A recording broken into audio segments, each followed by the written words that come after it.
We got more breaking news, and this is best time to jump right into it. Pentagon approves D.C. mayor's request to deploy National Guard for upcoming demonstrations. CNN reports that Acting Defense Secretary Christopher Miller on Monday approved a request for the mayor of Washington to deploy D.C. National Guard forces to the city to support local authorities during pro-Trump demonstrations scheduled in the city this week, a defense official told CNN. Mayor Muriel Bowser made the request Thursday in a letter addressed to Major General William J. Walker, the commanding general of the D.C. National Guard, in which she referenced protests in the city in November and December that resulted in large influx of participants. D.C. Police Chief Robert Conti told reporters on Monday the National Guard will assist with crowd management and traffic control, freeing the city's police officers to focus on potential acts of violence and other security issues. Let me tell you what I find particularly interesting about this. The Washington Post released an op-ed by 10 former secretaries of defense secretaries. All of them said involving the military in election disputes is dangerous. A lot of articles popped up where they said defense secretaries are worried Trump is going to stage a coup and things like that, or they fear that Trump will use the military for these reasons. Maybe. But there's something they said that was particularly interesting. In the op-ed, they said, we are calling upon Christopher Miller, acting Secretary of Defense, to uphold the peaceful transition. And they also said, any civilian or military who support Trump in using the military to subvert this election will face potential criminal, penalties and things of that nature. They're basically saying, you better not, if Trump gives you the order. But they don't understand, Trump's not going to come out and order them to just take over the country. It's not going to work that way. But they're basically, I think the point of this op-ed was to tell Trump's new acting Secretary of Defense by name. They said, we call upon him not to support the president. Here's the thing you got to understand about Chris Miller. Donald Trump removed the top civilian leadership at the Pentagon, replaced it with people who are fans of Trump. So now you've got people in the Pentagon ordering the National Guard or approving it who are Trump supporters. Now you've got D.C. tomorrow at the biggest Trump supporting event we probably will ever see, tomorrow on the 6th. Trump's new acting Secretary of Defense saying, yes, we would like the National Guard to be deployed to D.C.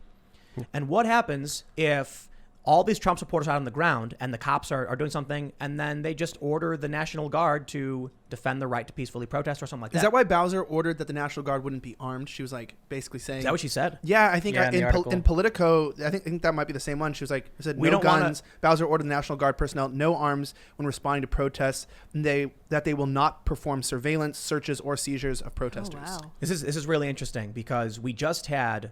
Look, this op-ed from the Washington Post, clearly these former defense secretaries are worried that Miller would say to the military, like, we're not leaving. Why would they write it unless they were at some concerns that could happen? The fact that they said you could face criminal penalties if you do this, it was like an open letter warning. If you lose that fight, if you come out for Trump and you lose, we will lock you up, right? Christopher Miller's now saying, yes, of course, the National Guard, please, deploy them into D.C., where all of our supporters will be. Or is that looking too deep into it? Is Miller just saying, I don't know, the mayor asked for it, sure, fine, whatever? Well, you got to look at two things here. Number one, if we can go back to summer, where we had the same problem where the mayor did not want National Guard deployed when there was actual civil unrest, there was real violence occurring and assault on federal property, right? And so there were, even though I know technically National Guard isn't a federal branch of the military, people say, if you're getting into semantics, but technically it's still military.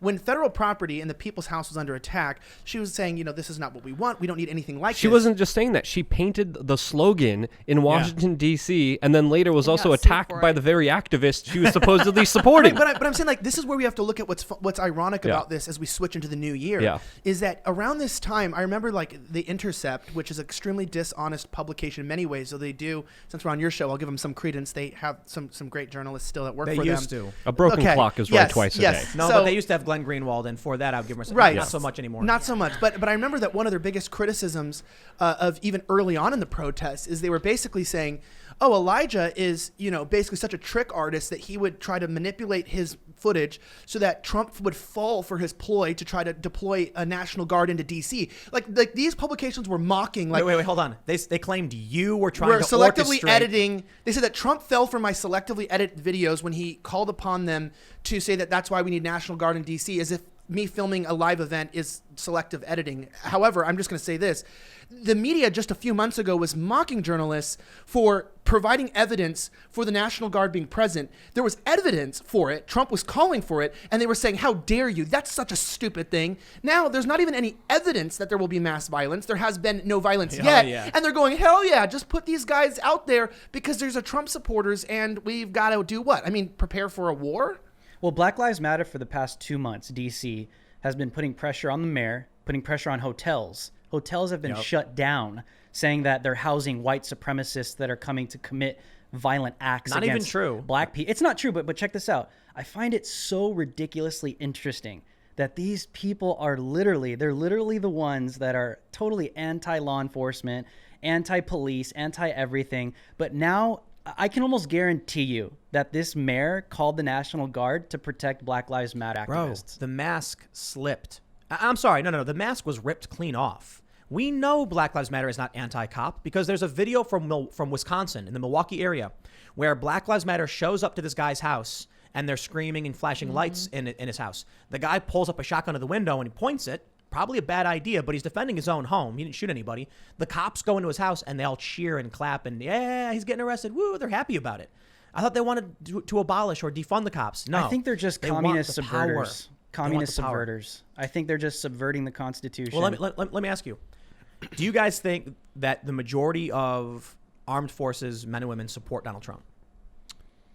I would say it's a mix of people who just want a job and people who are patriotic. Like I say honestly, when I talk to people in the armed services, this is very unpopular opinion, but when I talk to people, a lot of people that I know got into the armed services because they just wanted to either clean up their life, they didn't know what else to do, and or they also were tired of not being respected and they wanted to do something honorable, which is a total honorable way. And then there's this other half of people that I knew that are not necessarily from Los Angeles where I grew up, but people from like Orange County, let's say more red areas, got in because they're Republican and they love this nation. Of the people who just want a job, are they not politically active then? Do they not really care? Well, police officers? Like how many, what percentage of the military do you think supports Trump over Biden or vice versa? Well, it depends because when you look at support from the military, one of the things that really sticks out to mind to me, and then the first thing I think about is how Ron Paul was able to get most of the U.S. military servicemen to support him during his presidential run. We saw Donald Trump echo some of those similar kind of epithets and talking points as Ron Paul did, so there probably is some kind of significant base of support, but whether it's still there from his inauguration is another question. Is the leadership there? That's my question. I don't mean for his inauguration. I just mean but does the leadership? Because to me, what I think is that from my understanding and really talking to people who serve, I come from a family of everybody's serving. I'm kind of breaking that that generational service, but usually you talk to soldiers, you talk to gruntmen, you even talk to officers, and they usually talk about ultimately when I'm in battle, when I'm in war, there is some sort of leader above me that I trust ultimately. That if they told me, if like the president said we're going to war and they told me, no, stay in your barracks, do not leave right now, I'm staying in my barracks. I'm not leaving. Now, anybody who's in the service can correct me on this. These are just people I've spoken to. They have their allegiance to some sort of commanding officer. So what I would be more concerned about is not whether gruntmen or whether just officers are supporting Trump, but is there enough people in command and leadership that have the authority to command those troops that respect him? Not even like really high ranking, like medium rank like individuals. A couple hundred. Like I'm saying, they might command a couple hundred. I don't know how the ranking filing works for all. Like not generals. You know, I'm saying that you commanders. Yeah, commanders and people who there could be. This is what people need to understand about these defense secretaries worried about Trump and a military action thing. You don't need to worry about the generals ordering the military to support Trump. That's not likely. It's going to be if there's people in D.C. who are mid-rank with a decent amount of men beneath them, and they just tell them to do something because they're defending the president. They know maybe they're defying orders of their commanding officer, but they're like, the president, says to do this or want something. Will there be people loyal to the president over, say, their immediate commanding officer? I'm not entirely convinced that would be the case. Like we talked about this before the show. Mm-hmm. Most people would probably just be like, I trust my commanding officer. They know them. But the bigger issue at hand is when it comes to the National Guard being deployed, it's coming with the approval of Christopher Miller, who is, like they say, a Trump loyalist, right? Maybe that's just kind of a way to drag him. But Trump did put him in recently.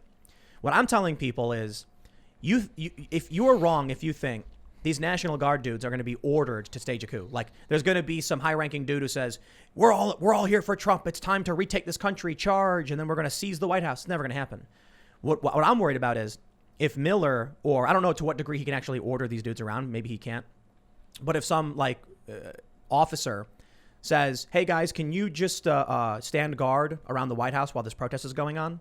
And then that is the order that is used by Trump or whatever to maintain control or something. Like, people think the order is going to be overt. You're going to know what it is.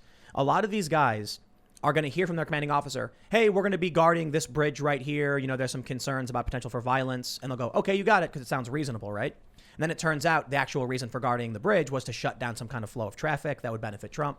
Long story short, you don't know what the those at the top really, really want. They'll give you what sounds like an innocuous order. And it could be the order that is used to stage a coup or do something like that. You know what I mean? Well, that's how it's meant to be, right? You just take orders and don't ask any questions, right? History dictates that too. But what I'm saying is, why would you ask questions if they said, okay, we're standing guard at this bridge right here, guys. There's going to be a big protest, so stand guard.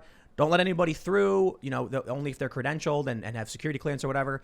And then you get, say, some Democrat, who's trying to get to Congress, and the bridge is shut down. I'm like, sorry, sir, you can't come this way. And they're like, I'm in Congress. I don't care. I got my orders. Nobody crosses this bridge. They don't know. It's not unreasonable. There's more National Guard here than there were in Kenosha. Let's put that into perspective. That's crazy. Like, actual city blocks of America were being burned down. And this was like, we're talking about 3 nights of this. And the leadership didn't even deploy this many National Guard. How many do you know? I know that they said that they were going to activate somewhere between like 250 and 350. And I can tell you the exact number. I probably didn't see more than 30 to 40. I saw 5 different vehicles, at least 5 vehicles during this. And I'm about to remind you, this was a time when there was a terrorist attack on national soil.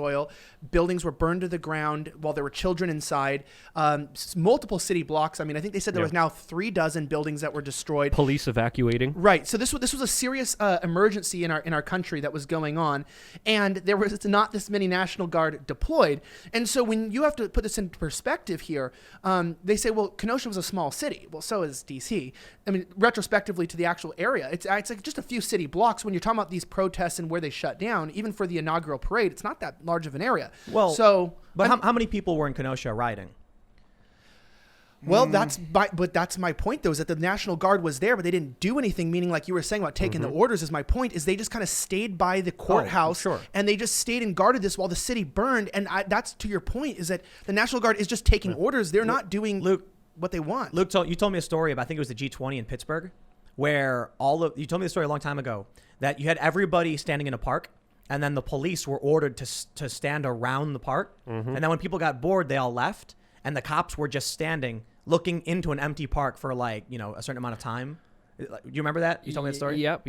A lot of them just blindly follow orders even when they don't completely make sense. And that was the time I got the crap beat out of me, pepper sprayed, handcuffed. Literally, handcuffed. They just encircled everyone. Nothing. I was there as I usually am, or was during these kind of events. And they just literally encircled everyone, and they started closing in, and they set up a perimeter, closed everyone in. You try to get out, they beat the crap out of you with batons. I got a couple batons, handcuffed everyone. And then I remember when they were pepper spraying random people who would just talk about their rights or saying, hey, this is bad, this is illegal, you shouldn't be arresting people who are just here protesting, and they just literally were macing people. It's conservatives say they're getting pepper sprayed in their eyes, and they're like, back the blue. But listen, it's breaking. Yeah. So I always say is I'll tell you right now, unfortunately, the good cops have quit.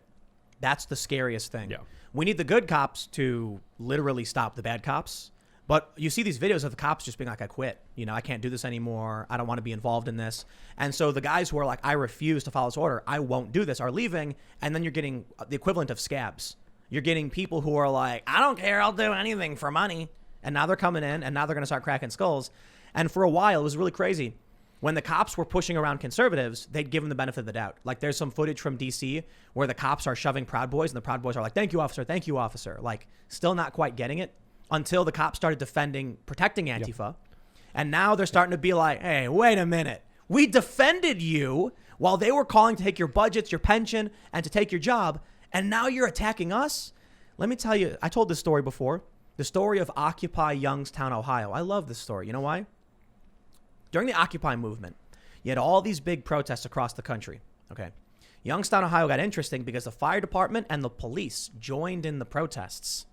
Now, the government of Youngstown was very clever. You want to know how they shut the protest down? They went to the cops and said, we'll give you whatever you want. The cops made ridiculous demands. They said, you got it. And then the cops turned around and started arresting everybody who protested with them. So the firefighters who had marched with the cops, all of a sudden the cops were arresting them. Isn't that amazing? The moment they were like, we'll give you your paycheck, they were like, hot dog, we're good. Arrest them, everybody. Yep, we don't need them anymore. There's a quote that comes to mind that I kind of want to read here, and it says, historically, the most terrible things, war, genocide, and slavery, have resulted not from disobedience, but from obedience. And when you look at history, it's a very important telling tale of people just following orders blindly because they were told to do so, and they did. Well, listen, it's really, really simple what's going on right now. I'll lay it out for you. Some of these cops may have been good people at some point. Like, I'm talking about the ones that are arresting innocent people, the ones, whether you're left or right, the ones that are shutting down churches and businesses. But here's what happens. We're 10 months or so, 9 months into a lockdown where a third of small businesses in New Jersey are gone permanently. And this may be across the entire country. The Yelp issue intentionally gone too, I would say. Now, the cops are sitting there in their car and they see a bunch of regular Americans saying, my life has been destroyed. And the cop thinks, I don't want to lose my job, man. I'll be like them, starving and begging for food and screaming. No way. You're under arrest. There it is. I wouldn't want to look like the people arrested in Portland. No, you look at these people who has had their restaurants shut down, whose employees have been laid off and there's nothing left. And these protests are turning into regular people being like, you've destroyed my life. And the cop sees that and says, I never want to be in that position. I'll take my paycheck. Just tell me who, like, I will drop to my knees and lick the boot of anybody if it makes sure I don't end up like them. That's a coward and a traitor. I've lost thousands of followers, even from Trump supporters and conservatives over the years, by literally laying this out, just telling people like, listen, I don't back blue that doesn't back America. And you were saying this earlier before the show, Tim, like the Constitution is being just thrown in the trash in multiple big blue states. It's gone. Cops have to understand, I've been saying this a lot, is police officers, it's not enough to sit here and say, well, we're just doing our job. We're just doing our job. Like you should have been educated. You should have known and been aware that you took a constitutional oath to protect and serve the people in the context of the Constitution of the United States of America. If you are getting orders down the pipe that violate that and violate civil rights in the United States of America, then we're not going to support you. We're not going to support anything you do at all. My general understanding is that they swear an oath to the Constitution. There's like the police oath or whatever. Just like doctors have like the Hippocratic oath or whatever to like protect life. Their community and the Constitution of the United States. They're oath breakers. Yes. They are people who care not for honor, no integrity, no honor, no rights of individuals. It's just, I want what I deserve. I get what I want, period. But I think it's intentional because there's two parts of this. Number one, okay, when I was in Seattle, I tend to try to get a lot of good contacts in major police departments. Obviously, if you're going to be working behind lines, even incognito sometimes, you got to make sure you're not going to fall victim to some of the intense So do you notify police departments before going undercover? undercover? At times, yes, or contacts there. Even this last time I was in D.C., I noted some MPD. Even when I was in Portland, they tried to arrest me, and I had told them who I was, and they let me go. Meaning there are some very good officers who are just trying to uphold the law. But what I did know is by talking to different officers, when did you notice, let's say this is specifically Seattle, when did you notice things going downhill?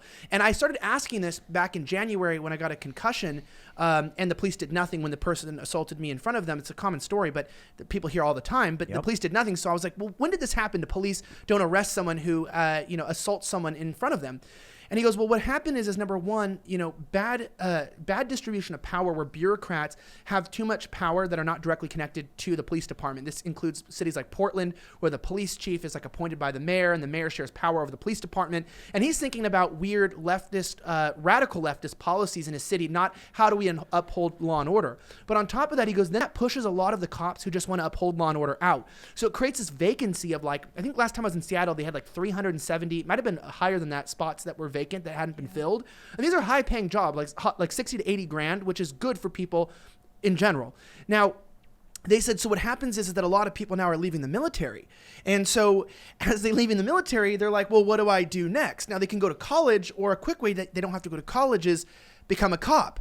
And the vacancies are open where? In these big cities. And a lot of ex-military are coming in without training with civilian training or working with these people, and they're beginning to come in with military training. And so the exact opposite effect is happening, where they tried to keep out the extreme people, but now the police academies are accepting basically just soldiers, and the police are becoming more like a military than like a civilian force. But even a soldier swears an oath to uphold the Constitution. Yeah, but I'm saying, but it's so much different. They're training in the military. Not that it disqualifies them. I'm just saying, when you get a department of a couple hundred guys that are all just trained in the military, and it's not first like they're being introduced to combat through this police training, it's going to be a whole different way of enforcing things. And every officer has told me you could see the difference. The left has been saying that for a long time. But people like Matt Taibbi and Glenn Greenwald specifically, who are some of the few leftists with honor, and then we'll call out the censorship, we'll call out the lies and the smears from intelligence agencies going after the president. And these are liberal dudes. Yeah. Soldiers, are thought to see threats and eliminate them.